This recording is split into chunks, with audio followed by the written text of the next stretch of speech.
Hi, everybody. Welcome back to English 112. This is for our class for Tuesday, the 23rd of February. And where we are is we've just about put closure on our short story unit. And that means that you've got a journal due for your short stories. Some of you have already submitted in your journal. Thank you very much. And if you haven't submitted in your journal is due now, and you can send that to me via PDF to my email at ruiz, R-U-I-Z, at gcc.mass.edu. And for the journals, I'm asking you to select 3 short stories that we've read in our short story unit and to respond to each of those short stories in approximately a page or so, identifying themes or questions or issues or anything of interest to you.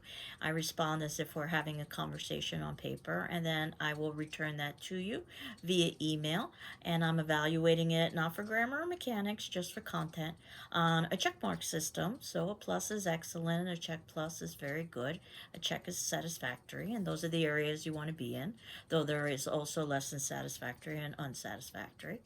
And I'm hopeful that those journals might be of some assistance for you for our first paper. And our first paper is going to be on short story.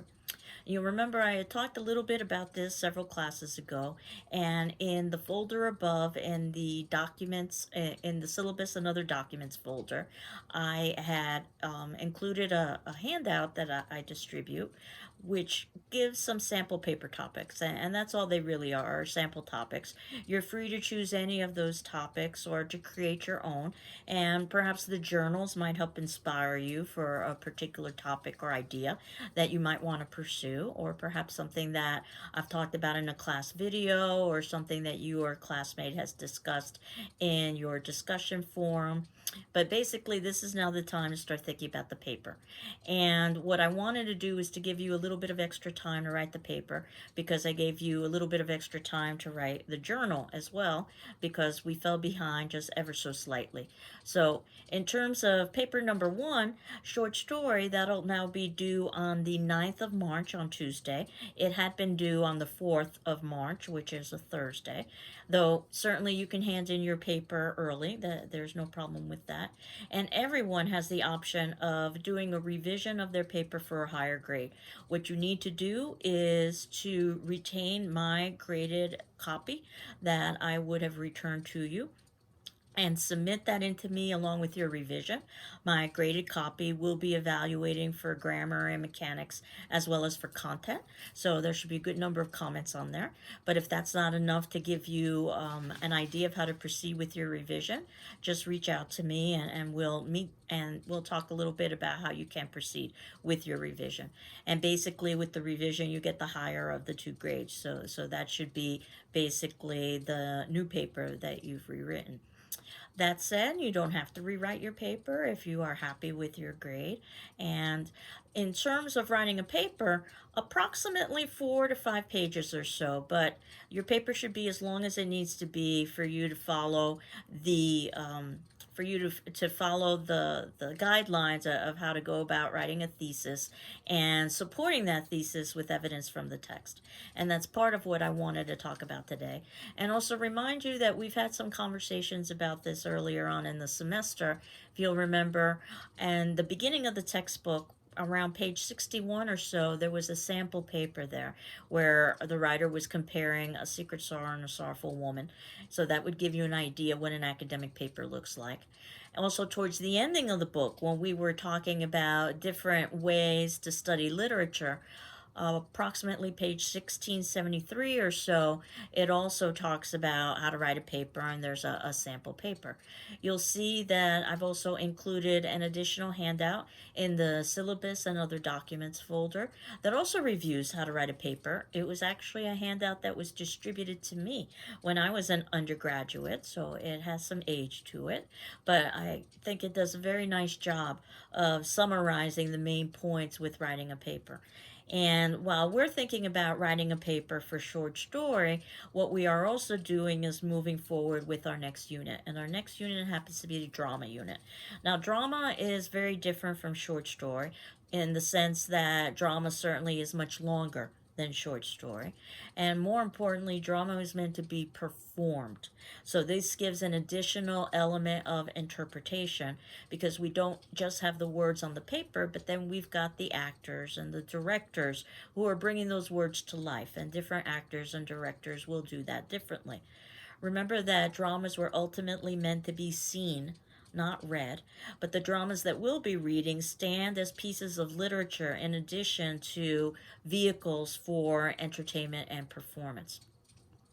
What this is going to mean is that we will be reading fewer dramas than we read for the short stories because dramas are longer, and we will be spending several classes devoted to a particular drama. The first drama that we are going to be reading is Oedipus the King.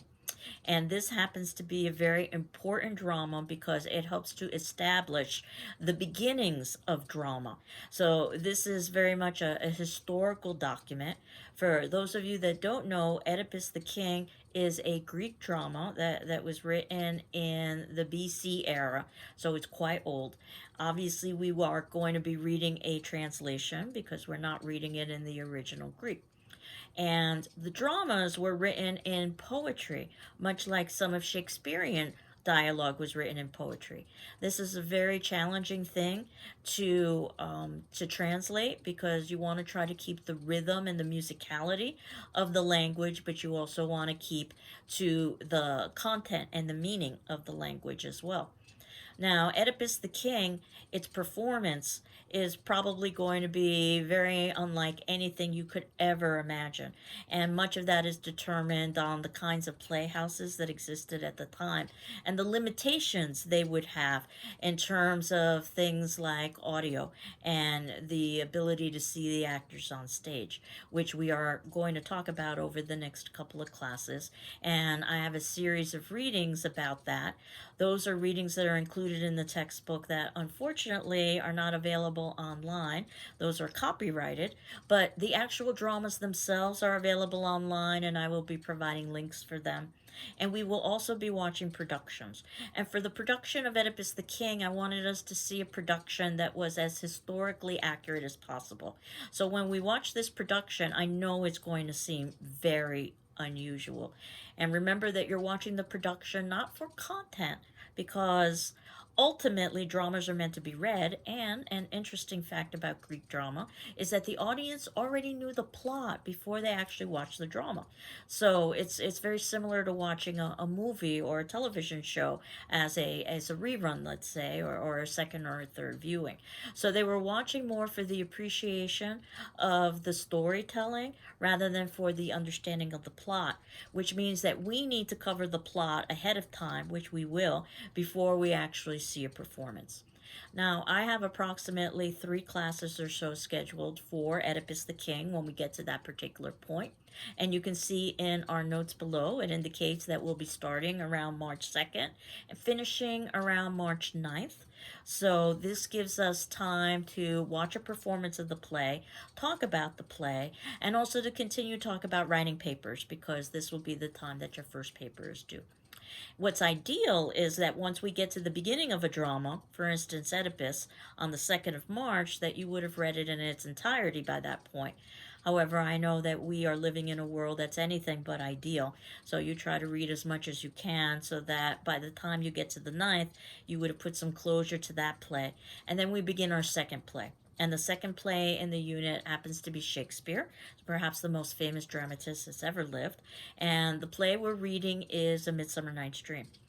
And if you're not familiar with A Midsummer Night's Dream, it is a comedy. And I deliberately chose a comedy because Oedipus the King is very much a tragedy. And in fact, many of the things that we've been reading thus far have been rather dark. So I wanted to lighten things up. And again, we will be watching a performance. And the performance actually was staged in the reconstructed Globe Theatre in London to try to give you a sense as to what an audience might have experienced in that theater house when Shakespeare's play was performed during Shakespeare's time. Again, we'll have multiple classes devoted to the drama. Again, what we will do is watch a performance as well as talk about the action of the play. Make sure that everybody understands plot because I know that Shakespearean language can be challenging for some. And then talk about some of the themes and symbols that are in the play. And then the last play that we will finish our drama unit with is A Raisin in the Sun. This happens to be a contemporary drama from the 1950s in the United States. So I think you'll find it much more accessible and a much easier read. And again, we'll watch a performance. And then again, we will talk a little bit about some of the themes and issues within that. But in relation to drama, I gave some opening readings. The first was entitled Reading Drama. And this was on page 1077. And basically, reading drama is a different kind of exercise than reading a short story. In part because you have to remember that what you're doing when you're reading drama is you're trying to visualize what this drama might be like if it were actually performed. So, the good news is that you can utilize many of the same skills that you've utilized in the past in terms of reading literature. So thinking about things like time period and author and title and use of language will be very important. But you are also going to have to think about things like reading the stage directions. Those are going to be terribly important because these are the only clues of how the actors would actually perform their particular roles. So you want to make sure too that you're slowing down enough so that you can read the names of the characters before you're reading the dialogue. Dramas are entirely dialogue driven, so that you don't get mixed up as to who is speaking, and to try to visualize as much as possible different appearances for these characters so that when you are reading about them, you're able to differentiate. And in fact, on page 1079, it talks a little bit about a somewhat unusual drama because it's much shorter than most dramas. It's called Trifles, and it's a one-act drama. And the reason why I wanted to draw your attention to it is that on page 1080, you can see that we've got the name of the author, Susan Glaspell, and we've got the dates of her birth and death, 1882 to 1948. We've got the title of the drama, Trifles, and the date, 1916. So those are all of the things we would have looked at a short story. But then we've got a list of characters. George Henderson, who's a county attorney, and again, I want you to try to visualize what this particular character might look like. And this character would have a different appearance than the second character, Henry Peters, who happens to be a sheriff. And again, you can visualize what the sheriff would look like. And then other characters such as Lewis Hale, a neighboring farmer, Mrs. Peters, and Mrs. Hale. And then we're given the scene. And this is going to be very important because this is what we would see on stage if it were actually being performed. And the scene is a kitchen in a now abandoned farmhouse of someone named John Wright, a gloomy kitchen, left without having been put in order. Unwashed pans under the sink, a loaf of bread outside the bread box, a dish towel on the table, other signs of incompleted work. At the rear, the outer door opens and the sheriff comes in, followed by the county attorney and Hale.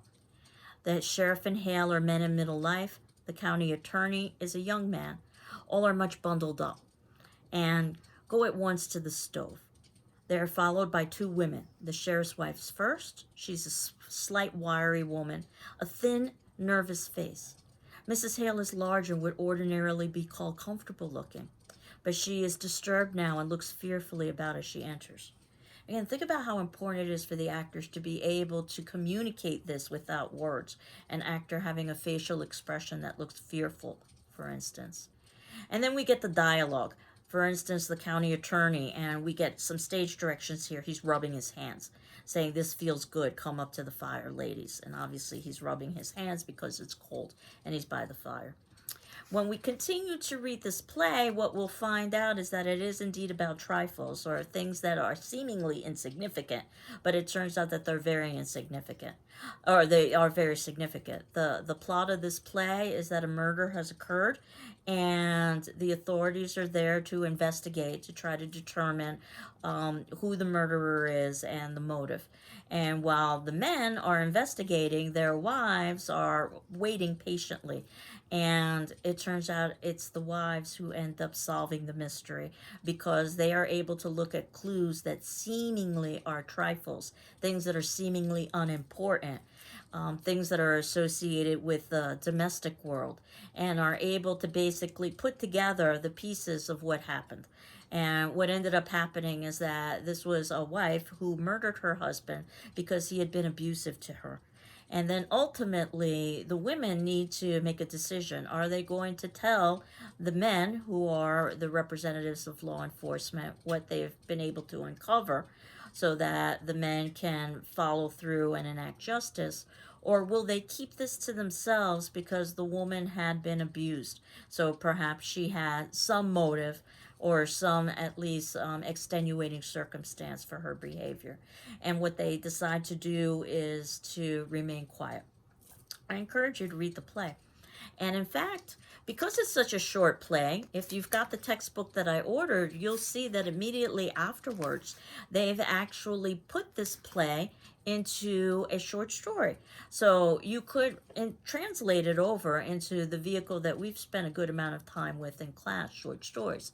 And that appears on page 1092.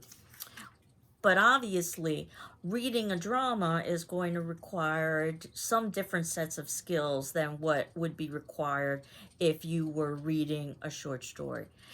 Though on page 1091, we can see that someone has annotated the first page of the drama Trifles, and that they've indicated many of the elements that we've identified in short stories. Things like symbolism and metaphor and foreshadowing and irony. So you can utilize many of the same literary techniques that we've used in the past. Now, most people usually don't have much familiarity with drama. The chances are that you've gone to few live performances, if any at all. You're probably most familiar with drama through movies and television. And in fact, that's what the textbook talks about in terms of formula writing. You remember we did this with short story when we were talking about formulaic short story writing, and that is very predictable and cliche and trite, and it is very superficial. And we read A Secret Sorrow as an example of that. And then we contrasted with something that had much more depth and complexity, something that we would call literature worthy of study in an academic classroom, and that was A Sorrowful Woman. And we can do the same here. And in fact, what the textbook used as an example was a piece of a script from a television show that you might have heard of or perhaps even watched, Seinfeld. And it was quite popular. It was during really the heyday of television. And it was a comedy sitcom that it touted itself as a show about nothing. And what we have is a small section of the script from one of the episodes, and it happens to be very meta because this particular episode, it happens to be that the characters in the show are promoting to network executives the fact that they want to create a show about nothing, which is what is the show that we're actually watching at any rate. But the reason why I wanted to draw your attention to this is the difference between reading and actually seeing a performance. So I just wanted to read a short section to you, and this is on page 1110 from that script of Seinfeld. And it's Act 2, Scene G, the interior of NBC's President's Office Day. The mood is jovial. Stu Shermack is there along with Susan Ross, Jay Crespi, Russell Dalrymple, the head of the network. Stu to Jerry. The bit I really liked was where the parakeet flew into the mirror. Now that's funny. George. The parakeet in the mirror? That's a good one, Stu. Jerry. Yeah, it's one of my favorites. Russell. What about you, George? Have you written anything we might know? George. Well, possibly. I wrote an off-Broadway show, La Cocina. Actually, it was off-Broadway. It was a comedy about a Mexican chef. Jerry. Oh, it was very funny. There was that one great scene with the chef. What was his name? George. Pepe. Jerry. Oh, Pepe. Yeah, Pepe. And he was making tamales. And it goes on. And this is rather flat. And what I wanted you to do in the notes below is to actually click on the YouTube link where you can see that small segment of that episode, and you can see that it is a completely different experience when you are seeing it acted.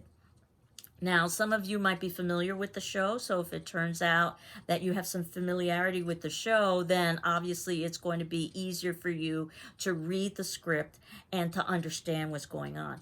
And in fact, if you actually saw this particular episode, then it would be yet easier still. If you are not familiar with the show, or if you've never seen this episode, or both, then you're going to have a bigger learning curve. And it's the same thing with all dramas. So if you don't have any experience with Oedipus the King, it will be more difficult the first time around. Each time you read and watch a performance of Oedipus the King, it gets easier. The same with Shakespeare and A Midsummer Night's Dream, and the same with The Raisin in the Sun as well. So again, this is our introduction to drama. So the assumption is that you don't have experience with these dramas, although you may have some. Oedipus, again, being not only one of the early examples of drama in the history of drama, but it helped to establish the tragic tradition in drama. And Shakespeare is probably best known for his tragedies, Othello and Macbeth and King Lear, for instance. So Oedipus the King, even though it's very old, from a different culture, we're reading a translation, and it's going to seem very removed from our time, is important historically. But there are also elements within the drama that are related to contemporary times, things like fate and free will. And again, we'll find something similar with Shakespeare. The language will seem somewhat archaic. The costumes, the names, the culture was a bit different than our culture. But remember that our culture comes from England. And this is where New England came from. It was the establishment of a New England in the Americas. And even something like A Raisin in the Sun, even though it's much more contemporary, it was set in the 1950s, so that too was a different time period. And while it's set in the United States, it's specifically set in Chicago, so you may or may not necessarily have a lot of background experience with Chicago. But all three of these dramas will serve as a way of illustrating how one can go through and examine drama and the way that we examine short story. So that at the ending of our drama unit, you will have a journal due, much like you did with short stories, but those journals would basically be on the three dramas, approximately a page for Oedipus, a page for Midsummer, and finally a page for Raisin in the Sun. And then eventually there would be a paper due as well for drama, a 4 to 5 page paper, which would be very similar to what you're doing with short story right now. And by the time we get to that point, we'll be on our third unit and we'll be working on poetry. So that gives you a little bit of an idea of where we're headed. But of course, probably what's of most concern to you right now is the idea of the paper. And I just wanted to review a few things about paper writing, and we can continue this next class. But in the handout that I had posted in our syllabus and other documents folder, you can see that basically the critical paper is a paper in which you are analyzing the text and you're not using any outside resources. So that's the kind of paper that we will be writing. And it's divided into 3 sections: the planning stage, the writing stage, and the editing stage. And I can tell you that most students skip the first, which is planning, and the last, which is editing, and they just do the writing. And I encourage you not to do that because you end up with a much weaker product when you do it that way. It's much better to start early, which is why I'm talking about the paper now, and devote some time just to planning. And then you can begin writing. And then you're not supposed to try to write the perfect first draft. You're not supposed to write the perfect first sentence.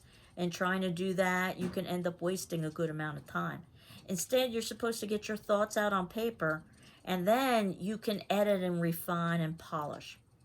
So in the planning stage, it talks about that your job is to analyze or interpret. Don't summarize. Assume the reader has some familiarity with the text, and basically you are interpreting. Begin with a strong thesis. Now that is a specific point about the work that reasonable people can disagree with. The thesis is usually stated in the first paragraph. And you want to make sure that the thesis has some specificity to it. So, for instance, here is an example of a thesis that would not be effective. Saying something to the effect of, in Hamlet, Shakespeare explores the complexities of experience. In Hamlet, Shakespeare explores the complexities of experience. Because that is so broad, it probably applies to every piece of literature that's ever been written. Likewise, you don't want to say something like Shakespeare employs much imagery in Hamlet. Shakespeare employs much imagery in Hamlet, because that too is probably true of every author and every piece of literature that we've read. What you want to talk about is what imagery is employed and how and why that imagery is important. That would be your thesis. You may not know your thesis when you begin writing. You may discover your thesis over the course of the paper. And that's perfectly fine, in that you can go back after the fact and plug in the thesis into the opening paragraph after you've completed your paper. And it is a technique that many writers utilize. Now, in your opening, you should have the name of the author and the text which you are discussing, as well as your thesis. And paragraphs should be 3 or more sentences. So no 1 or 2 sentence paragraphs, even though you see them in journalism all the time. But you don't do that in academic writing. You need to have at least a beginning, a middle, and an end. The first sentence, the beginning, is known as the topic sentence. And more often than not, it serves as a kind of summary of the entire paragraph. So if you've got well-written paragraphs, you can read the first sentences of all of your paragraphs and basically have an outline of what it is that you've written. Now, you need to support your argument with evidence from the text. My job is basically to take the opposite position of whatever it is you say. So if you want to say that Mrs. Mallard felt free over the death of her husband, my response has to be, no, she did not. So in other words, you have to prove that she felt free by giving reference to the text. Now, it's very handy because one of the things she says under her breath is free, free, free. So that would be a wonderful quote, exact language from the actual text itself to illustrate. Or you can also paraphrase, put it in your own words as well. So the evidence shouldn't overtake the paper. So you don't want to just plug in quotes and paraphrases to make your paper longer. Your paper should be a certain length because of ideas, not necessarily because of quotation or paraphrase or summary. And you want to avoid the opposite as well, where you have a paper where there is no evidence, there's no reference to the text or no quotation. And next class, we'll talk a little bit about how to actually go about documenting that quotation. I suspect you talked about this in your previous English class in English 101, but I wanted to review it. Generally speaking, you don't want to end a paragraph with a quote because usually you want to comment on the relevance of the quote. Your body paragraphs in your paper, and you should have multiple body paragraphs in your paper, is where you have your evidence. And then ultimately you have a concluding paragraph, a last paragraph that gives a sense of closure to what it is that you're saying. Perhaps you could or perhaps you could hint at a related work by another author, or perhaps you could relate the piece of literature to contemporary times. And again, you want to make sure that that is a well-developed paragraph, even though it's at the end, and perhaps you feel like you've said everything, and you might feel like you don't have as much energy as you did when you began. So that paragraph should be at least 3 sentences and probably much longer than that. The actual writing. And this is where, after you've written down your ideas and you've generated some ideas, you can look at the construction of your sentences. One of the biggest suggestions I have with writing is to try to be as concise as possible. And I'm going to quote from this handout. The first principle of good writing is economy. The second is simplicity. Say as much as possible in as few words as possible. So what you should be able to do is have enough time to actually look at the construction of your sentences and ask yourself, can I rephrase this and use fewer words and still express the same meaning? And if so, chances are that's exactly what you should do.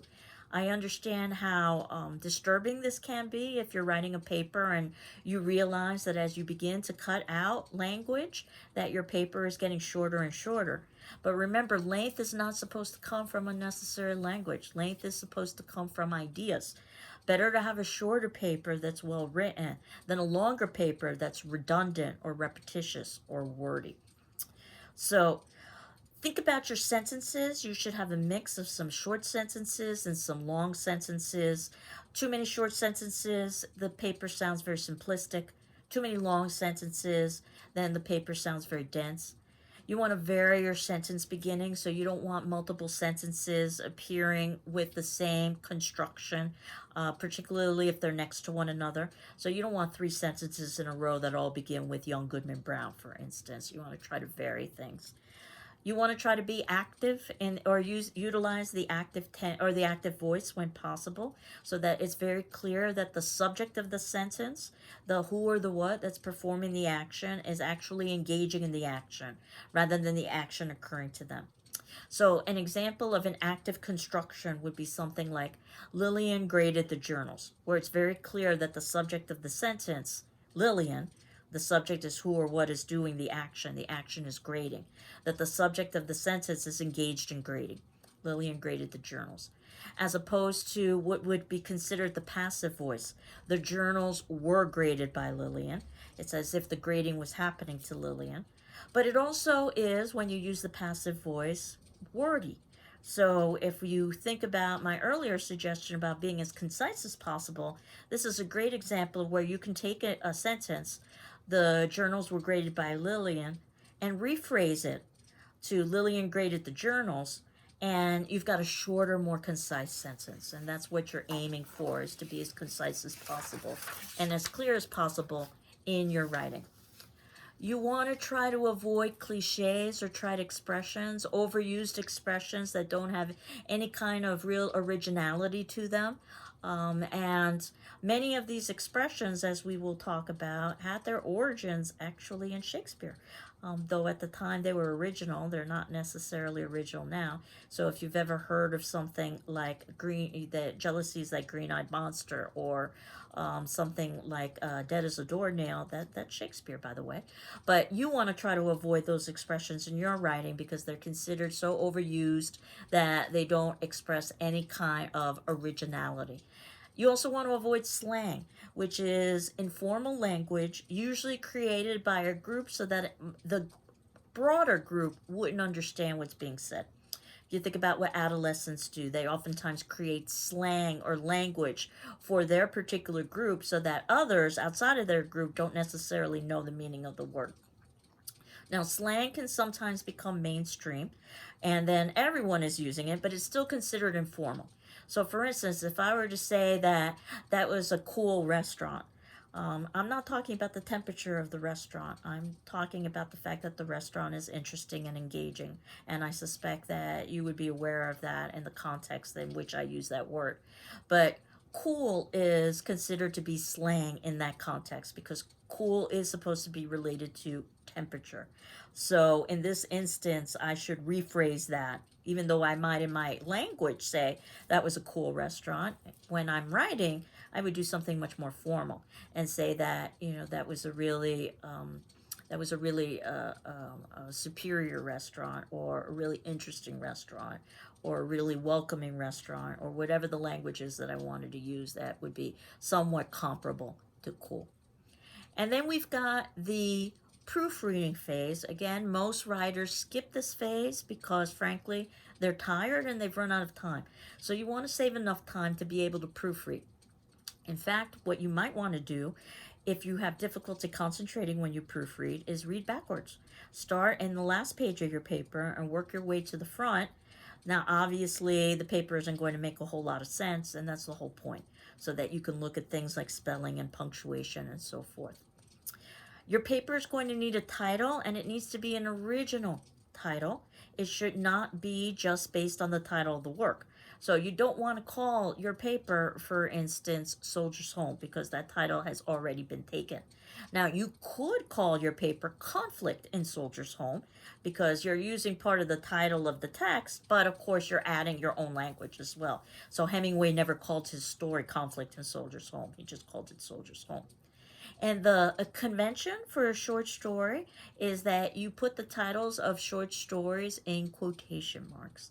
And then for italics or underlining for longer works, things like dramas and novels, for instance. So that's how you know if a piece has been published. And if you're looking at the handout that I posted, you can see just how old this handout is when it says that instructors prefer typewritten pages. Obviously, you are going to have to type and submit online, and you should do that via PDF. Double space, 1 inch margins, those are the conventions, 12-point type font. Um, Times or Times New Roman is a very common font, but you can use anything that looks pretty standard, not just nothing that looks, very odd, something that you would expect to see in print in a book. And you should have a title page, which is just a separate sheet of paper that lists your title, my name, your name, the due date, the class. All of this is included in our syllabus in the paper section as well. So again, I know that this is going to be slightly unusual because you're not handing in a physical copy, but we should try as much as possible, even though we're utilizing the electronic versions now of everything, to duplicate as much as possible at what we would do in an academic classroom. So that gives you a very quick overview about writing a paper, and I'll revisit this idea of writing papers and also the possibility of revision and rewriting a paper as the semester progresses. And next class, we'll talk a little bit more about drama and the origins specifically of Greek drama and Sophocles, the author of Oedipus the King. And I'll also talk specifically about quotation and how to document quotation properly in a paper. So I hope you're all doing well.